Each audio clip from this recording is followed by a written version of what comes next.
Hi friends, good evening. সবাই কেমন আছে? আশা করছি সবাই ভালো আছে। সবাই ভালো থেকো। আর আজকে দেখো আমি একটা কলার বড়া রেসিপি নিয়ে তোমাদের সামনে চলে এলো, যেটা আমার মতো আমার স্টাইলে আমি করে থাকি।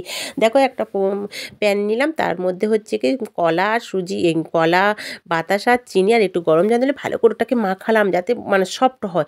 তার মধ্যে কী দিচ্ছি বলো তো? ময়দা, সুজির গুঁড়ো, চালের গুঁড়ো আর হচ্ছে কি নারকেল কোড়া। তারপরে সেটাকে আমি গরম জলে ভালো করে পেস্ট করছি। দেখো আর স্বাদ মতো নুন, ভালো করে কিন্তু মাখতে হবে হাত দিয়ে। আমি দেখো হাতেই মাখছি, ভালো করে মেখে হচ্ছে আধ ঘন্টা রেখে দিতে হবে, আমার ১ ঘন্টা রেখে দিয়ে দিতে হবে। আর তাতে আমি কী বলো তো হচ্ছে দারুচিনির গুঁড়ো দিয়ে দিলাম, ভেজে রেখেছিলাম পেস্ট করে, আর সেই গুঁড়োটা আমি দিয়ে দিলাম স্বাদের জন্য, খুব ভালো লাগে এটা, তুমি ওরা দিয়ে দেখো। তারপরে একটা কড়াই নিলাম, কড়াইতে তেল গরম করে দেখো একে একে টুকরো টুকরো করে দিয়ে দিলাম, আর এই কাঁটা চামচ দিয়ে ভিতরটাকে হালকা করে যাতে না কাঁচা থাকে। দেখো কলার বড়াগুলো দেখো কি দারুণ হয়েছিল, দেখো আর মুচমুচে। তোমরা এইভাবে খেয়ে দেখো বন্ধু, খুব ভালো লাগবে।